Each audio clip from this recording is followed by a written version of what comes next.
Hey, everybody. We have a great show lined up for you this episode.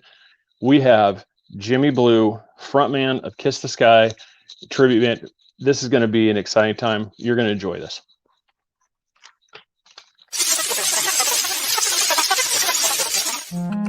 Welcome to the Three Beards podcast. My name is Craig, along with Austin and Chris. Passed to a new generation of Americans born in this century.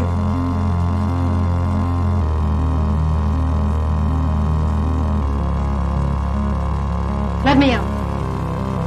I'm afraid that is right.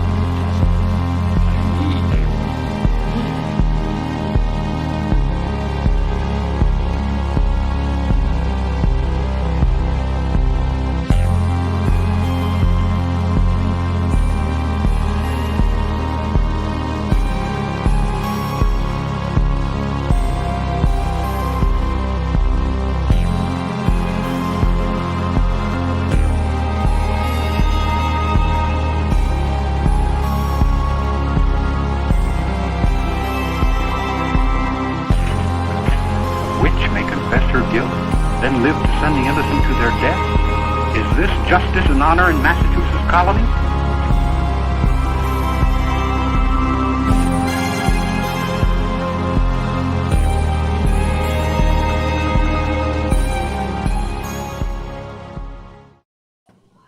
All right, everybody. Man, this is going to be a fantastic thing. Right now, I'd like to introduce, for those who may not know him, but also bring on Mark Eddy. He is the man behind this that help make this show happen. You know, I also want to give shout out to Gwen, who's a publicist for Jimy Bleu. She really helped put this together as well. You want to really thank her for all that assistance. But everybody, at this time, we got to bring in the man of the hour. The reason we're all here talking about this anyway.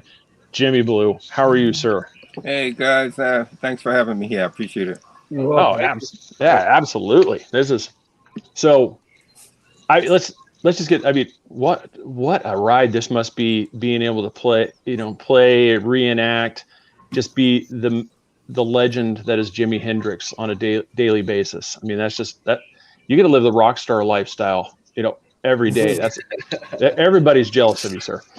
No, it's not about that, man. Not about that at all. I wish it was financially, but don't we all?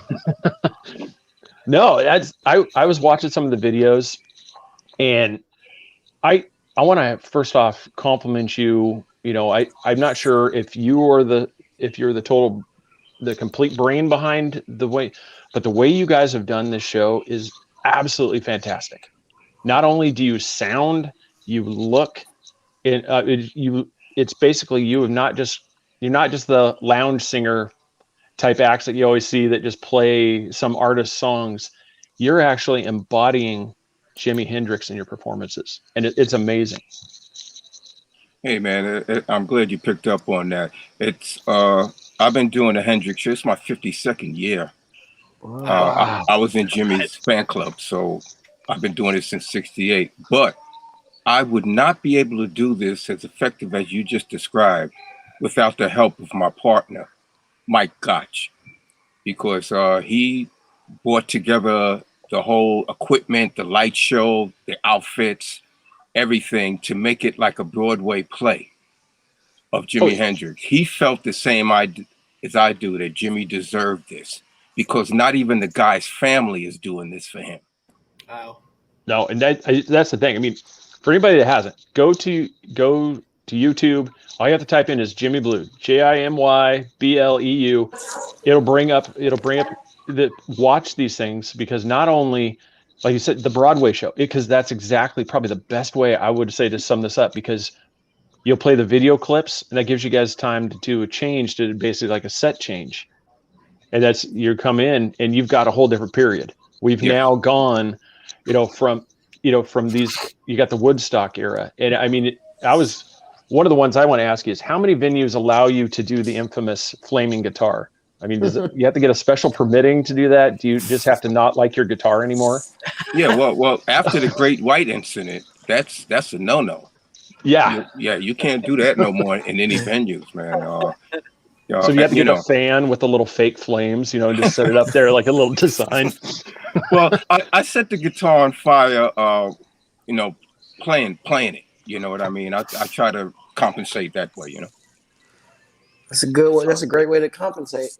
Oh yeah, I'm just going through it. Like I said, I've got so many different questions. Like one, I mean, just not only mainly just focusing on you, not so much just everything Jimy. It's because that's you right there. I'm trying. Which one is that one? That's the Purple Haze. Yeah, that's Monterey Pop. Yeah, the Monterey. Yep.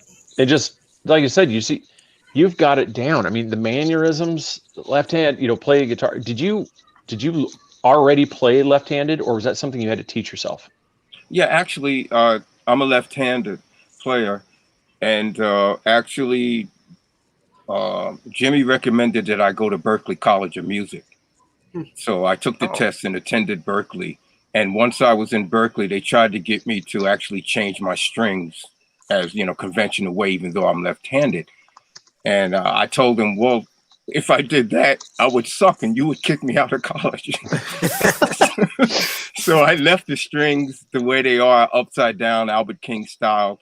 And it has its limitations, but it's positive in another way as well. Wow. What was the other one? For me, what is your personal favorite, like you look forward to with every show? Like because I know you've said, there's one interview I was reading where you said you guys pretty much just freestyle it when you come out, when that curtain opens, you're judging your audience and that's where you go. But is there like a go-to, like I really enjoy playing this song in particular, like that's your favorite?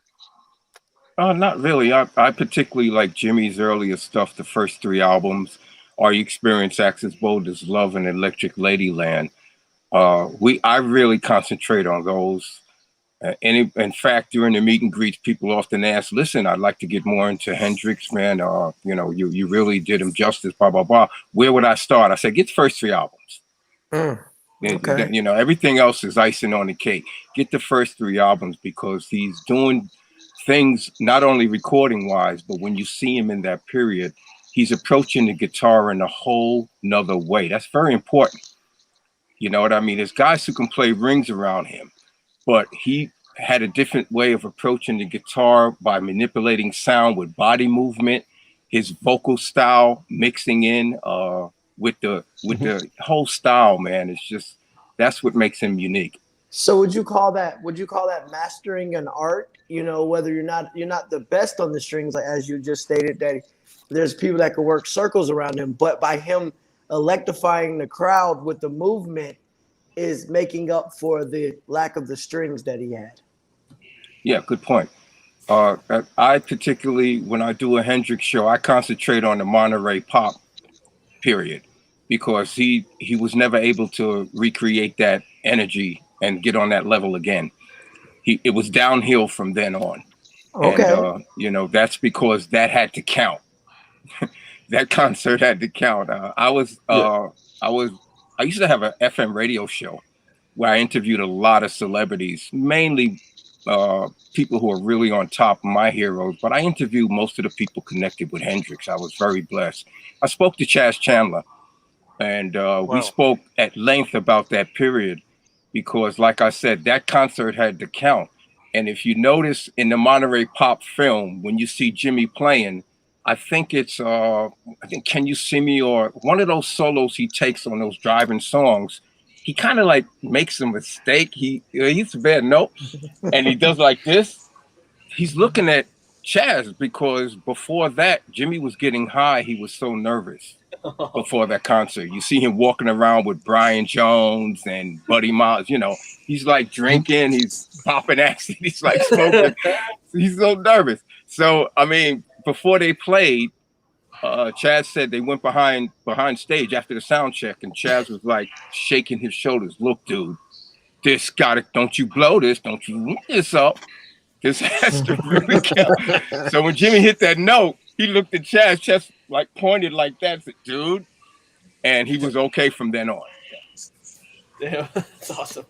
Wow, that's an awesome story. As you were saying that, I was just thinking too. Is the way you're describing the changes that he made.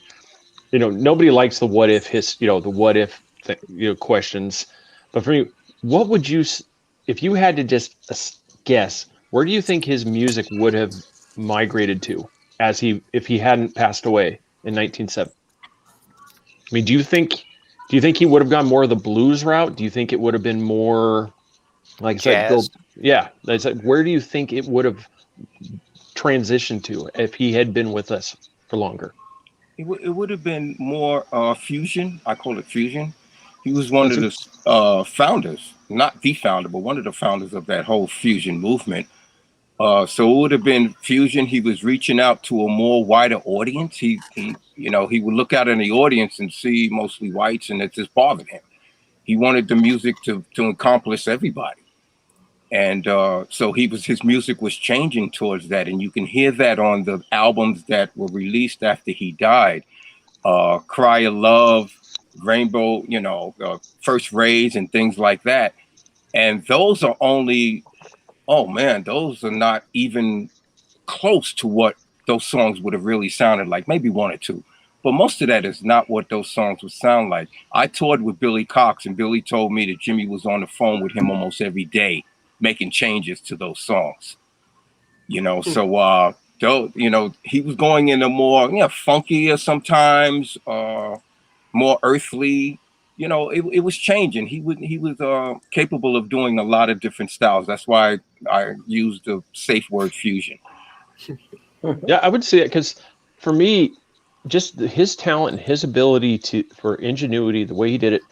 I mean, you have these rare talents. Jimi Hendrix, Freddie Mercury. You have these guys that just Prince. You have these guys that just transcend that what should be just like a normal musical talent. They just have this ability to just. It's hard to come up with words for it because they have this thing that you can't teach. It's just something. It's just a natural, God-given talent. The universe gave them a gift, and they were able to put this on there and let us enjoy it. Unfortunately, I said Jimy was cut way too soon. Oh, most definitely, yeah. Yeah, I don't know. It's one of those, and kind of like what you guys are doing, just like you said, we are taking this even further, than what, and basically just keeping the memory and Jimy alive by doing this. And it's a fantastic show. I mean, everybody's got to go to YouTube, Facebook. You can go. Yeah, you've got a Facebook, thing, Kiss the Sky. Go right there on Facebook page, and you can see these performances too. And just hats off to you guys. You and your partner have done an amazing job. Thank you so much, man. That's good. It's guys like you, man, who would really appreciate it that we do it for. Appreciate hearing that. Yeah, Jimy, I like the way you described your shows as a Broadway performance, and when I saw you doing the birthday tributes back on November 27th of last year, you did 4 different sets representing Monterey, Woodstock, the Band of Gypsies at the Fillmore, and the Isle of Wight performances. What was so important about those 4 shows? You spoke a little bit about Monterey, but what was so important about the other 3 shows? Great question. The Band of Gypsies, he was going in a whole nother direction. He tried it. It really didn't work, but for the time span that it was happening, he was interested in going in a whole nother way. He even had DJs from Black Radio trying to help him get that sound across to a wider audience during that period. Woodstock, he was man, he was like totally going in a whole free jazz way.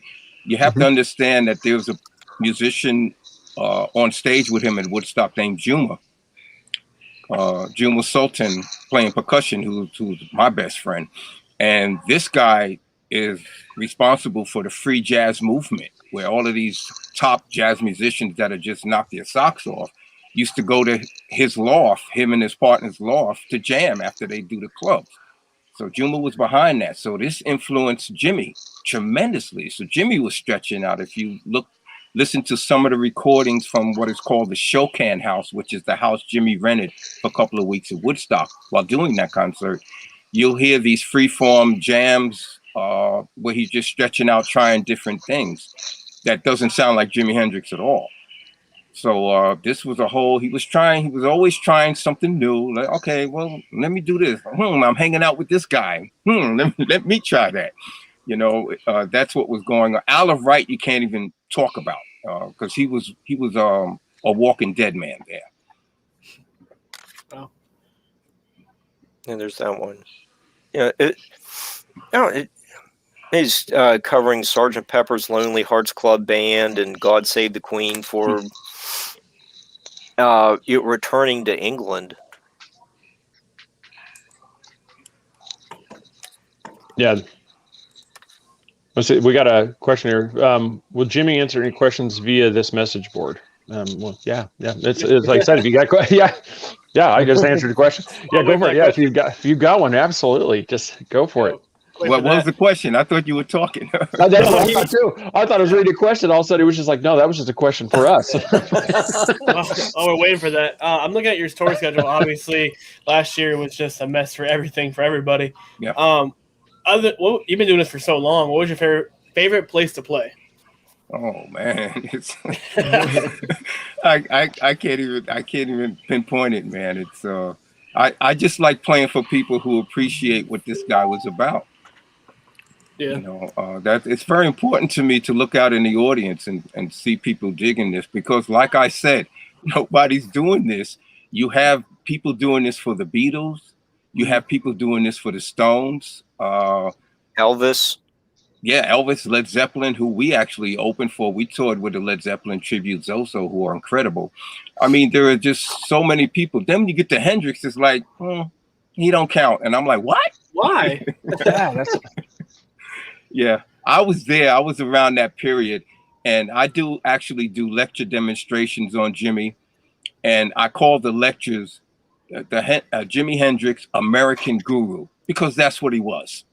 Mm-hmm. You know what I mean? People thought of him as somebody who, just like Bob Marley, could maybe change things around here, not only musically, but politically.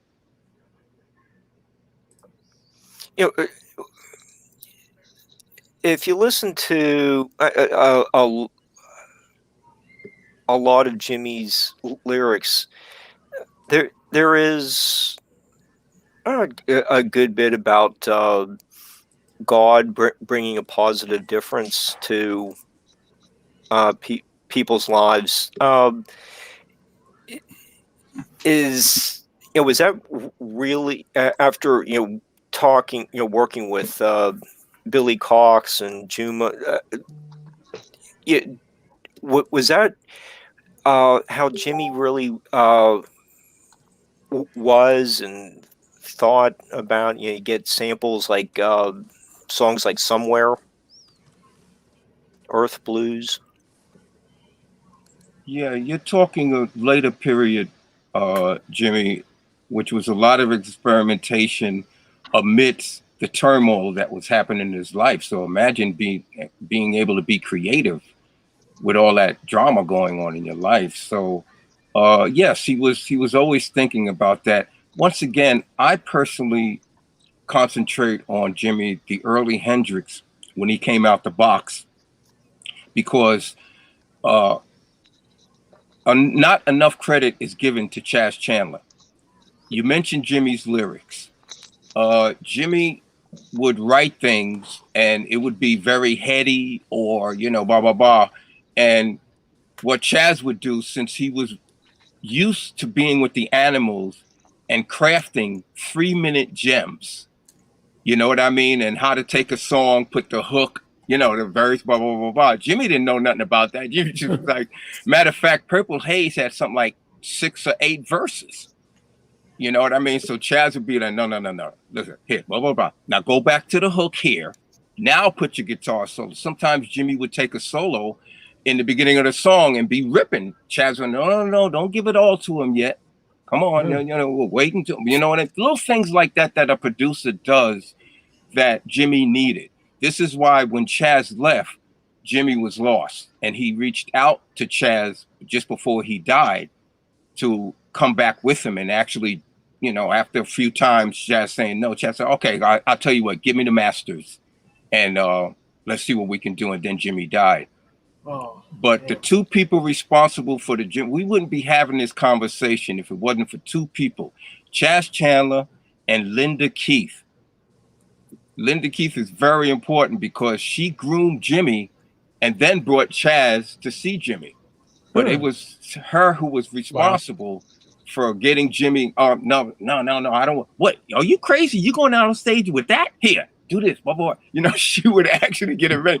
Come on, you got to sing more. Come on, blah, blah, blah. Little things like that to get him ready for the people she was bringing down to see him. So those 2 people, yeah, I hold in very high regard. Now, do you think that Chaz? Do you think he had? Do you think he was part of the influence for the infamous Star Spangled Banner riff? You know, the one that was the big. You know, because well, as you were describing that, it kind of sounded like that. It's like he would play, he would go into that freestyle riff, and then all of a sudden he'd bring it back and he'd start playing. He'd go back to, you know, the actual sound, and then he'd go and he'd break into another, you know, breakdown at different points in it. Do you think Chaz had, that was some of his influence in what led him? Because you said that, don't give it all to him at once. You know, leave one and one. Okay, yeah, it could be. I don't know that for sure with that particular song, but it could be. I loved his interview. That, you know, that was it the next month where he went on TV and it was asked about that. You know, just like, you know, why'd you do something so controversial? And he's, you know, it's like people are going to think, you know, that he's like, I thought it was beautiful. The Dick Cavett one. Yeah. I just love that. It's like, what? I thought it was beautiful. I'm like, oh, that's an amazing response. It's like, about all the hate mail you're going to get for doing that to the, you know, it's like, oh, I thought it was beautiful. I was like, and he had done that Star Spangled Banner countless times, actually before that. But that's the one that stands out. Yeah, for sure. Why would there be hate mail? Because you didn't play the national anthem like it's supposed, you know, like exactly how it's played. Anytime somebody freestyles on the national anthem, you Super Bowl, anything, you see somebody do something, it's just, that's all everybody talks about. Yeah, good man. That's the longest note I've ever heard held. Like, you know, it's just like, couldn't they just get to it? You know, yeah, it's every time. It doesn't matter who it is. There's that question. There it is. I don't know if you can read it or not. Jimmy, if not, I'll read it to you. Hendrix songs. Please read it. Yeah, Hendrix songs are deep for me. I love his music, and seeing you live in Pittsburgh a few years back, is there a specific song that channels your inner Hendrix, or a song that you get really immersed in? Oh, wow. Good question. Voodoo Child, Slight Return. That's because it was something that they did to put more stuff on the tape. And it was like, okay, let's really, and Jimmy was messing around with it previously, but never really did anything with it, just went into it. Turns out to be his signature song. And if you listen to the song, it sounds not only like mystical and strange. I was watching your intro and you got all of these like weird and, you know, you got like a Bela Lugosi and say, yeah, that's Voodoo Child fits right in there. That's now if we could just get the, you know, family and the trust, you know, to let us use that for the thing without costing an absolute fortune, that would be, yeah, that's true. Oh, the family, oh my God, don't. Oh my God. Well, I found that out. I was like, for the promo, I used a photo, and it was one of those. It's like, yeah, we've been asked not to use that one, even though it's you, even though it's got all your stuff on it. Just don't use it. And I'm like, oh, I absolutely understand. I'm just like, wow. because I get it. It's one of those you want to stay on the good side of somebody who has a habit of cracking down on anybody that doesn't. Sure. Absolutely. So if you have somebody that you know is going to play hardball and ask, hey, we'd like you not to do this. I mean, I was more than happy to take that down. So like I said, I hope I didn't cause you any problems. I hope. I just pulled it off Google. I'm sorry. Yeah. Yeah, I thought it was cool. Just the headshot with the, kiss the sky. And I thought it was a really cool photo. And I'm like, it's too bad we can't use that. Take it down. Wait a minute. You're saying that you used the kiss the sky photo that had a Hendrix or something on it? Yeah, the Hendrix that makes it where you look just like Hendrix. I think that was the one that I was, it was like, we got to make sure we don't use that one. And they told you to take it down? No, they didn't tell me. Gwen, she told me just real quick, just like, hey, let's take that down. And so I was like, oh, absolutely. I don't want to get you guys in trouble. Oh, okay. I was wondering why she said that, because that's not Hendrix. That's actually me. Yeah. So I figured it was one of those things where it was so close. They were just like, we would rather you not use that one. And I'm like, I don't want to get anybody in trouble. So yeah, absolutely. If you guys don't want that on there, if you don't like a word, I will change it because I don't want to get anybody in trouble. Yeah. So looking at your list of shows, do you ever come to the Florida region, or what's the closest you get to like Florida? We were supposed to do Florida. We've been to Florida before COVID. Okay. I'm trying to think particularly where I personally before I've been with my partner Mike Gotch for about 4 years. But man, in the 90s, I used to always be in Miami, Fort Lauderdale. It's really open and very. That's just slightly older than me, younger than me. So about 90s, I wasn't doing that. But if you ever make it down this way, we'd love to come check you out. Oh, no doubt. Yeah, we'll keep you informed. Yeah, that'd be awesome. I just watched this stuff yet. Like Chris said, that would be a fantastic show to go see. I've said it several times, but everybody go to YouTube, watch these things. You've got to see this. Go to kisstheskytribute.com. His website. Go there, see these things. Even like I said, Facebook, Kiss the Sky, the Re-Experience, World's Greatest Tribute to Jimi Hendrix is their Facebook. Go there, like that, follow them. They've got all their photos. Keep this. It's really amazing stuff. The way you guys are keeping the history alive. Oh man, thank you so much, man. Great to hear you say that. And then, you going through the list. It's just ones. Do you guys ever plan on? Because Jimmy would put, he'd perform with other people. Do you ever plan on bringing in other, like some of the other acts that were close by? Almost like a joint venture, like you have other tribute bands. Almost like a recreation of whether it's the Monterey Pop Festival or somewhat of Woodstock, having other groups that are similar to you coming together and doing this, almost a way of recreating, whether it's charity, whether, whatever. Have you guys ever thought about doing something like that? Well, we've done that. I've done that with my partner, Mike. We've done that with the Cream tribute that he has on his roster, his agency. We've done that with his Janis Joplin tribute, the Who tribute. We've already done that. Yeah, yep, I see that now. All I had to do is scroll. Jimmy, when you've worked with Juma and Billy Cox, and G's going to be on in about an hour. They're really about the last 3 gypsies. How do they feel about their legacy and what they accomplished for that over 50 years later? We're still in awe of what they did. That's personal. You would have to really ask them. I couldn't even begin to tackle that one, man. I just wonder if they said, what's it like working with them? Oh man, it's awesome, man. Just the stories that they have, the little tidbits that are not in the documentaries and the bios. That's what my whole lecture is about. So I get things from them. I'm an avid researcher, so I get things with them. And sometimes I'll piss them off because I'll take a pad out or have my phone recorder on and while they're talking, So a lot of history. They hold Jimi Hendrix in high regard. They don't chump him off. You know what I mean? It's very important what they did and his potential before he died. They hold in high regard. That's very important. Billy's local for me. Grew up locally, and just kind of he's in the West Virginia Music Hall of Fame. He's had several solo CD releases. You can find them on YouTube. I'm impressed with him as a solo artist as well. Yeah.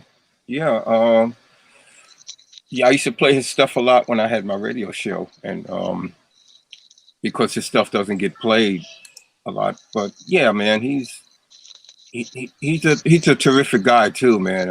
All of the stories you hear about him, man, are just amazing, just so true, Yeah, Dennis had another question too. He was asking, do you have Hendrix memorabilia yourself?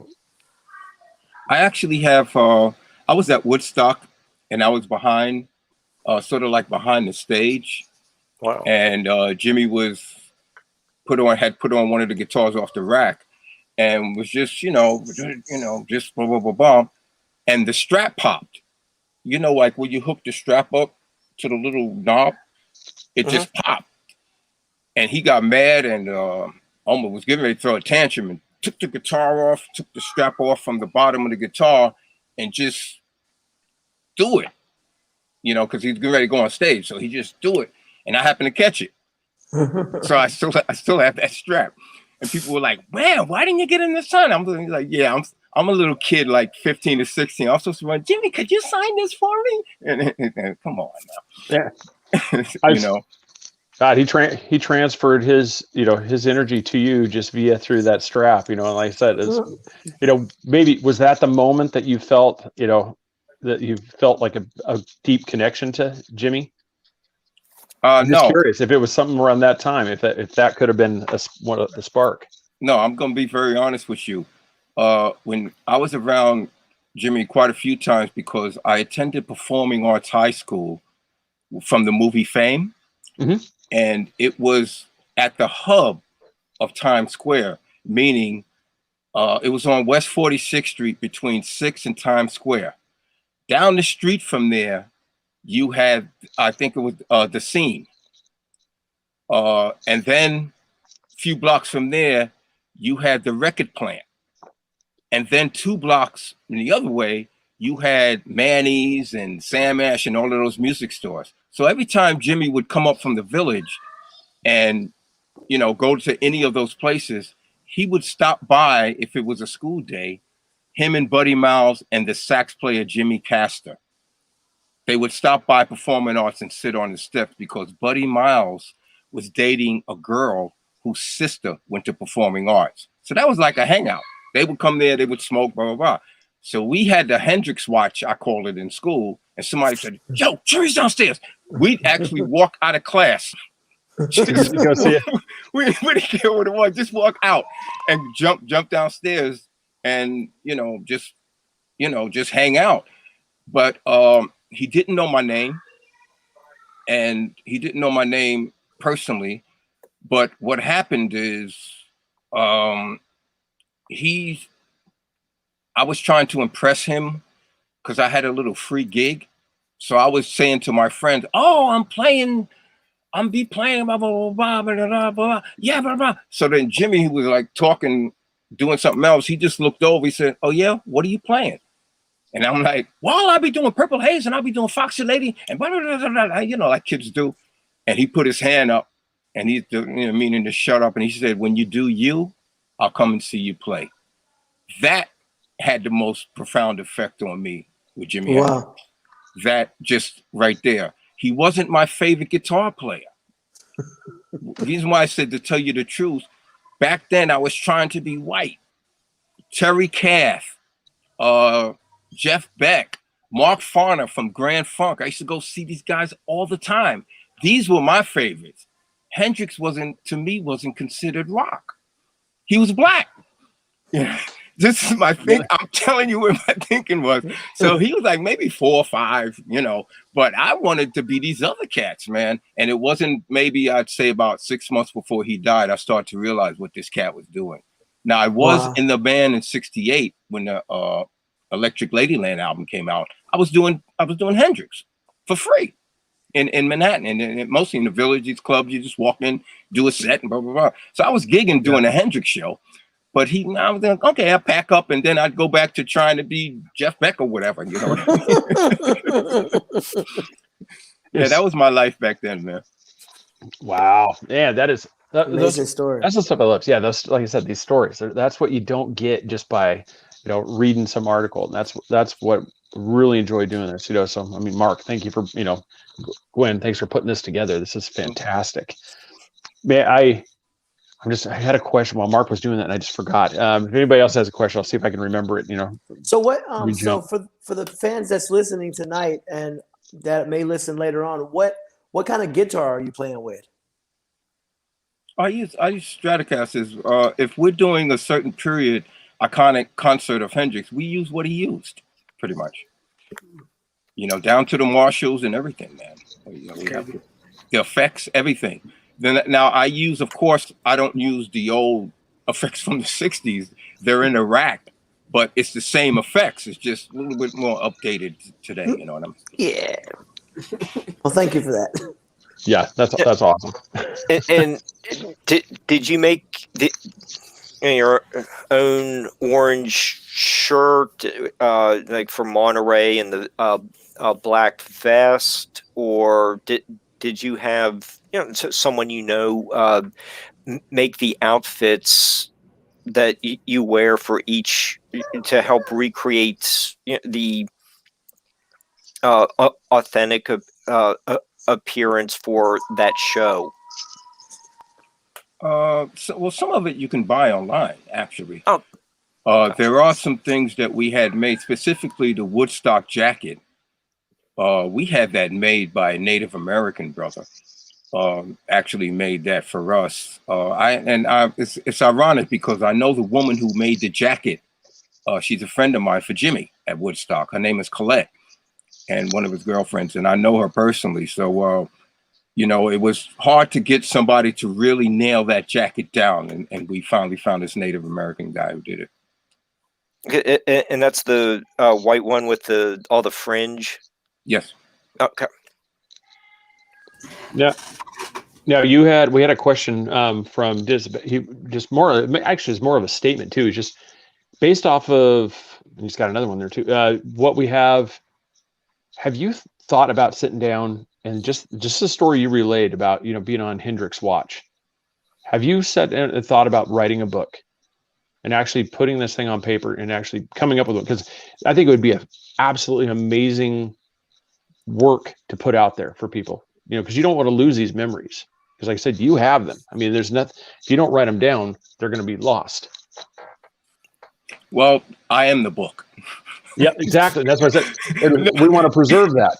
Yeah, and I do with my lectures. This is why people come, they think it's just going to be another lecture. And it's a lecture demonstration because you have to see the way Jimmy approached the guitar in your face.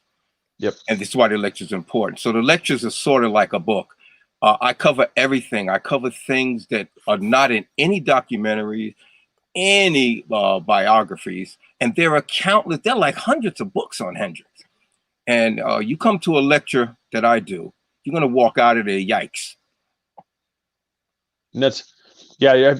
Are you doing online lectures right now? I mean, at all, or are you just kind of waiting until you can get back to doing live, in your face lectures to where people can actually see it Yeah, more. I'm waiting. That's a good way of putting it. I'm waiting for the everything to open up again, so I can get back to that. But this is the most comprehensive information you're going to find on Jimmy. I cover everything. I'm able to go into the recording studio and recreate the guy's sound on all instruments: drums, bass, guitar, and vocals. It is. Yeah, you do. You have a hard time. When you listen to it, you really have and which is hats off to your abilities, sir. Because man, can you wail on that guitar? That's some of those songs. I love it. It's just, and then Dennis, another one is like your reverse stringing of the guitar blows my mind. I'm sure you've spoke about it, but I'm curious, why you've never restrung it for a left-handed player, or why Jimy never restrung it that way, why he always did it kind of in that play, almost in reverse. Yeah, this usually comes up. Jimy played both ways. He preferred playing the way that the conventional stringing, but he played both ways. Don't take my word for it. Go online. You could see pictures of him playing the guitar upside down, plus playing bass. A most famous picture you can catch with him playing bass is a jam at the Scene with Johnny Winter, and he's playing upside down bass, standing next to Johnny Winter. It's a very famous picture. He was able to play both ways. Also, the behind the scenes footage at Madison Square Garden, where he just hangs out with the Rolling Stones. The Rolling Stones are playing at the Garden. He just comes back there. He picks up not Keith Richards' guitar. Who's the other guitar player with him then? Mick Taylor. Yeah, Mick Taylor's guitar. He plays it upside down and then gives it back to Mick. He played both ways. Plus, a lot of people are not familiar. Jimy was able to play left-handed like this. Then he was able to take the guitar and play it like this. God, and I mean good, not just tinkling around, just really wail on it. He was very versatile. But like I said, especially when he started hanging around jazz guitarist Larry Coryell, wow, Larry changed his life. Larry was showing him jazz inversions and jazz chordings, some of which he implemented at Woodstock. You can hear him when he's riffing a lot, freeform. You can hear him throwing in a lot of the stuff, especially on a slow ballad, Villanova Junction. He's playing, that's all Larry Coryell stuff that Larry was showing him, man. I happened to interview Larry Coryell on my show, and we spoke a lot about that. Wow, that's crazy. I mean, for anybody that's never, I'm learning how to play bass guitar, and I can't even imagine just flipping it around. I'm totally lost. I mean, immediately looking at the frets, going, okay, where are my fingers? I don't even know where I'm going. Let alone exactly. You try to hit the note, and you're like, okay, that's the wrong one. And you realize it's like, because the strings are backwards. I just when you're watching that, and just as I watch yourself and the classic, things go. It blows my mind the sheer talent that somebody like that had, and like you said, in that area, was so underappreciated. I mean, you said it best. This isn't a rock star. I got to look at I got to go over to, I got to go across the pond and look at the guys coming over from England. If I want to see a rock star, I got to go see these other rockers. When right there across the street, you have the making of a legend, and you were correct. The way you summed it up is just absolutely correct. It is very underappreciated what his ability was. Almost definitely. And again, you don't have to take my word for it. If you read the FBI files on this guy, you see not only how underappreciated, how dangerous he was. So if they thought he was dangerous, he must have been something. Yeah. Well, I think during that time too, it's like you couldn't have anybody, breaking out in the mainstream like that, because it disrupts society, and we can't have that. We got to keep everybody, and those ones, Woodstock, isn't that, for me, isn't that one of just, hey, rest in peace, headphone users. Are you okay there, Chris? But I was thinking Woodstock, it was almost like the perfect storm for him to come out and just, like, his coming of age type thing. Everybody here was the thing. He was the focal point, and it was perfect. His talent was on display. Oh yeah. Also, yeah, you mentioned his talent. Most of the time I saw Jimy, and I saw him a lot, he wasn't that good. And it wasn't always his fault. Bad sound system, equipment problems. The band wasn't tight. especially at the Fillmore Band of Gypsies. It was almost embarrassing, some of the things. I was at 3 or 4 of the shows there. And so, I mean, yeah, there would have been a lot he would have got together if he was given the time frame to do that. Yeah, just had another one. And he kind of stole one of my questions I had coming up here, was what is the most difficult, technically, complicated Hendrix song that you had to get down before you put it on one of your shows? 1983, A Merry Man I Should Turn to Be, from the Electric Ladyland album. That one, there are a few others, but that one comes to mind. To really get the sound, to really get that otherworldly feeling with the song. Yeah. I know. I don't think I'm not sure if you can or not. It was April was asking. It's like, are you able to sing something just on the fly, to make everybody hear, the Jimy sound? I said, I just don't know if you can. I know you weren't able to play anything. Yeah. Well, I mentioned earlier too. Well, yeah, I don't have my instruments set up, but I was mentioning earlier about how his vocals interacted with the guitar, sort of like, and he had a way of singing that wasn't singing, sort of like a balladeer, just guys with the the little minstrel balladeer thingies. Yep. And nowhere's that more clear in here. I'll give you an example. When Cries Mary, I mean, he always talked like this, so he's going, after all the jacks are in the boxes, like, who talks like, what I mean? And the clouds have all gone to bed. You can hear happiness staggering on down the stream. And also too, in that whole period, always watch the way Jimy moved when he played. Very important, that movement. That's what really got to me, that whole movement, how he somebody described it like, especially early Monterey period, he was like a shaman on stage, with the guitar.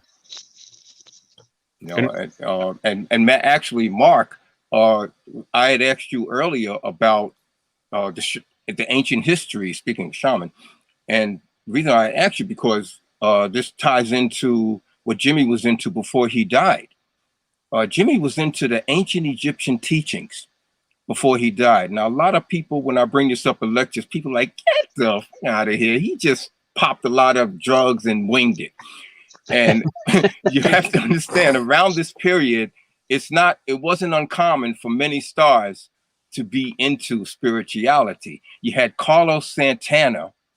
Matter of fact, he hooked up with Alice Coltrane. He was into the Buddhist, I believe, or Hindu teachings. You had members of the Grateful Dead into Rajneesh and Gurdjieff teachings. You had people from Yes who were into Gurdjieff teachings. So Hendrix himself was into the ancient Egyptian teachings, the indigenous teachings. He passed this on to the two twins. You guys heard of the Aleem twins? These are the two guys who are in the Jimy doc. They talk about Jimy, the two black guys. They sitting in the park talking about Jimy. You may have seen them. And they did background vocals with Jimy. They hung around him a lot. And he passed these teachings on to these guys. And they, this is the things that they told me. And this is stuff that I picked up when I was around Jimy. I was 15 or 16. But his spirituality in that period of 69, 70 was very important to him. Jimy, you were telling us a few minutes ago about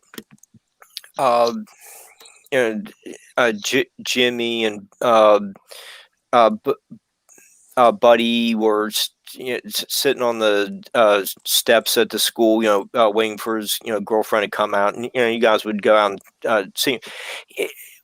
That image seems similar to the original photo for Electric Ladyland with Jimy, Noel, and Mitch on the statue, and you have all little kids with holding the balloons.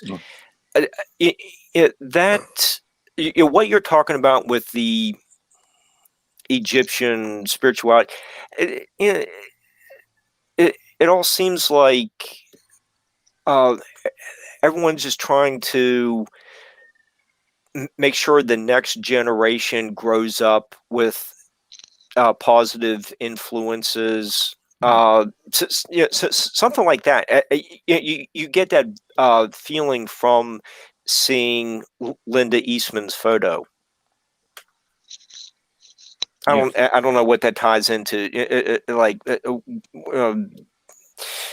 the Egyptian Book of the Dead, but I'm sure the Egyptians were very loving towards the children.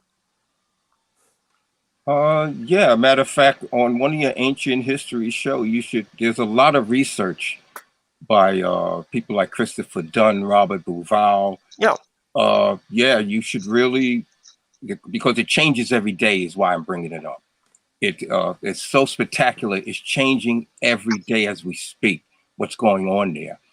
And like I said, Jimmy was involved with this. Matter of fact, if you research the twins today, well, one of them died, but if you research them today, they changed their names to ancient Egyptian names because of Jimmy.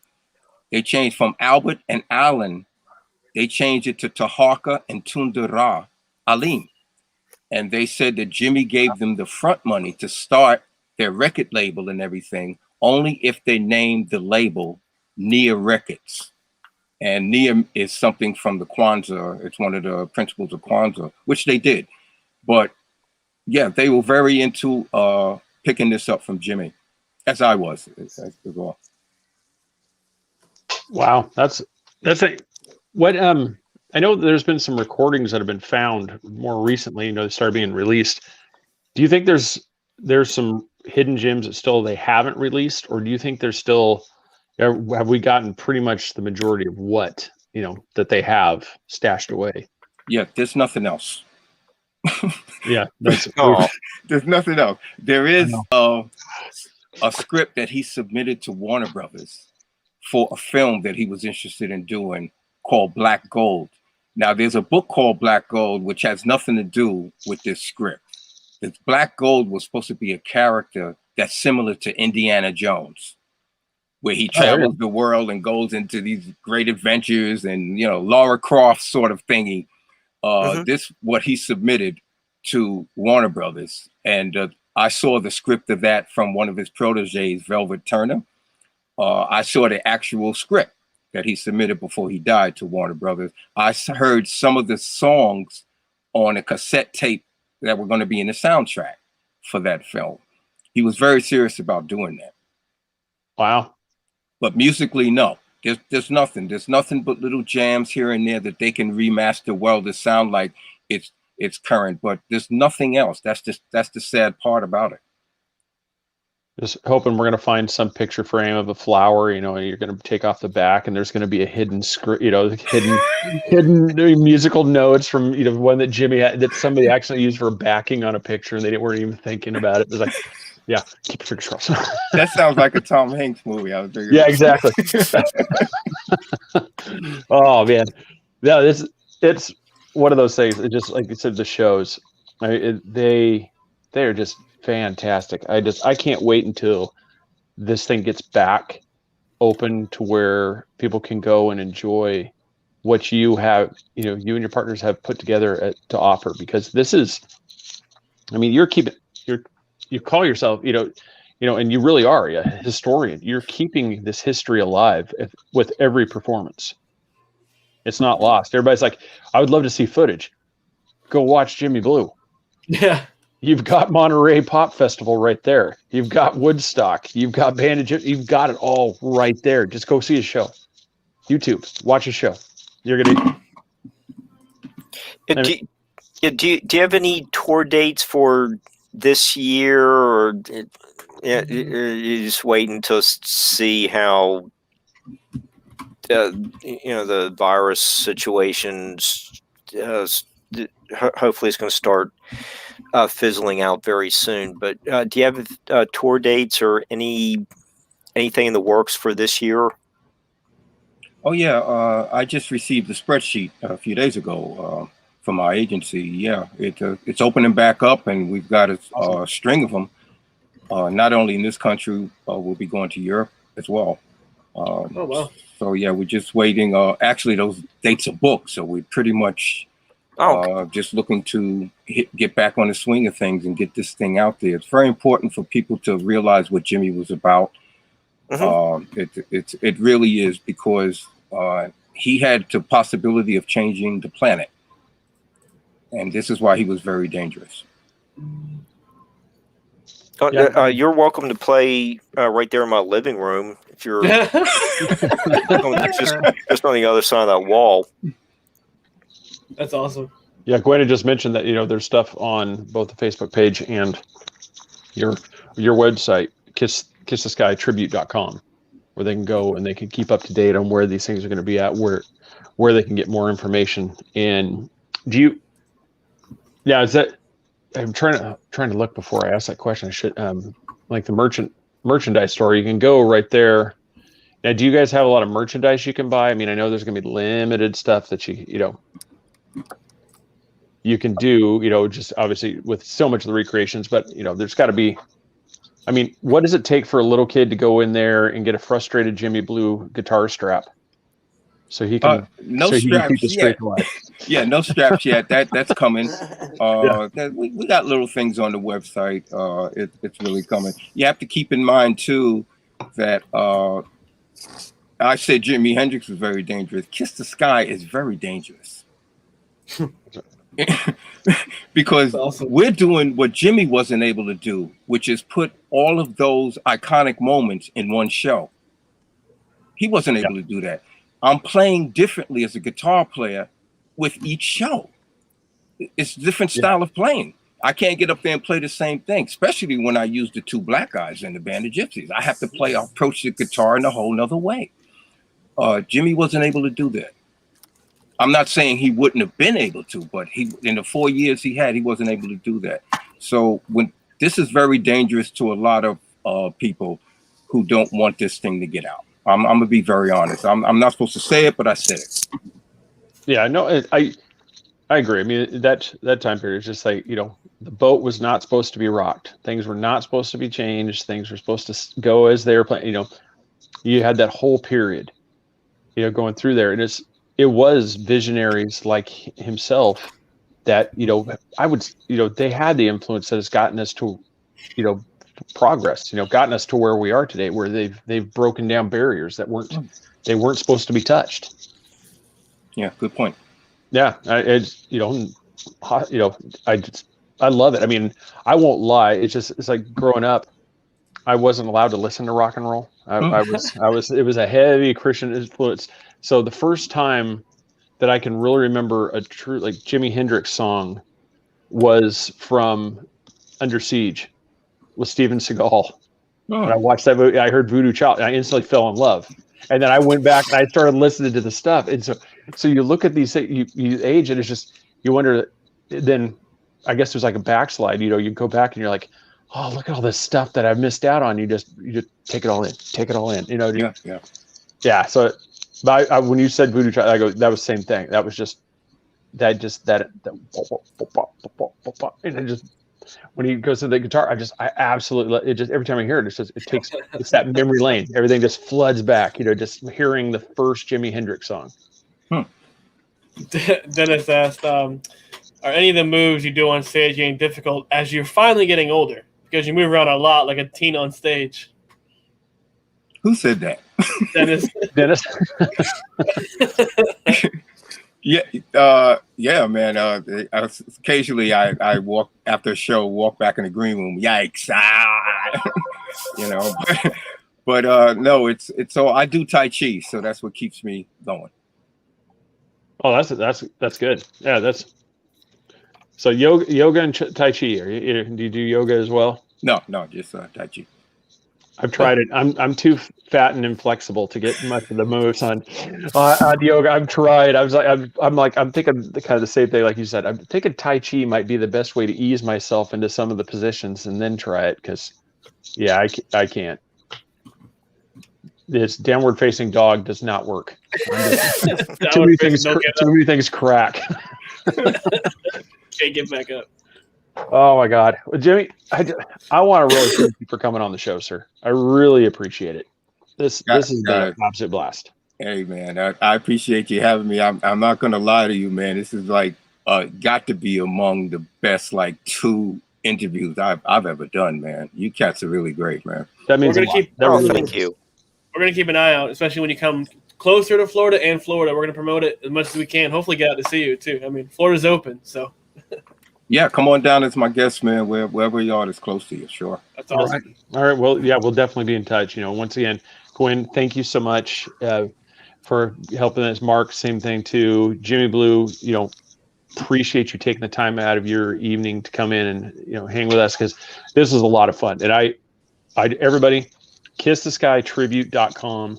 Go there, support these guys. Facebook, like Kiss the Sky Re-Experience, world's greatest tribute to Jimi Hendrix, the man, the legend, and the also legend Jimy Bleu. He is, he is keeping this alive. True historian, true musician. I mean, talent. I'll pump you up as much as I can, sir. I mean, you have talent. I can only wish that I had the ability to do. It's amazing what you can do. So thank you, man.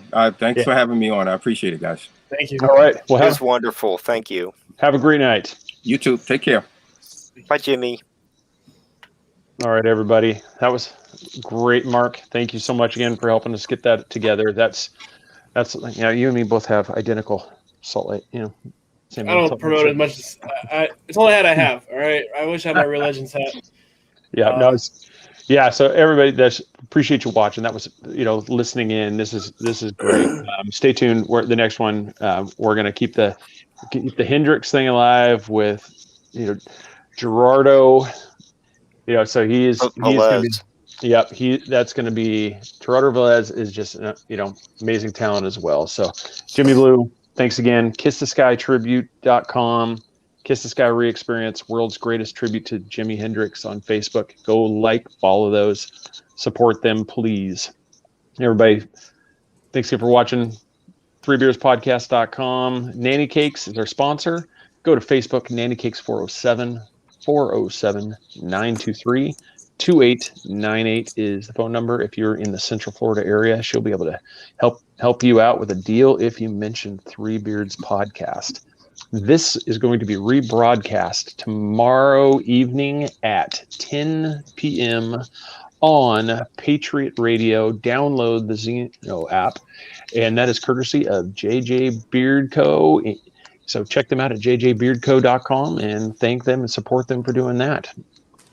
And all the social medias, we're on there. We even started the TikTok.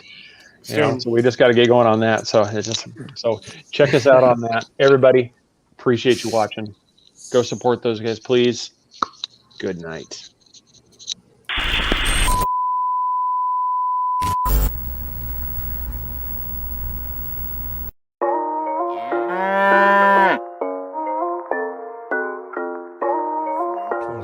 Yeah.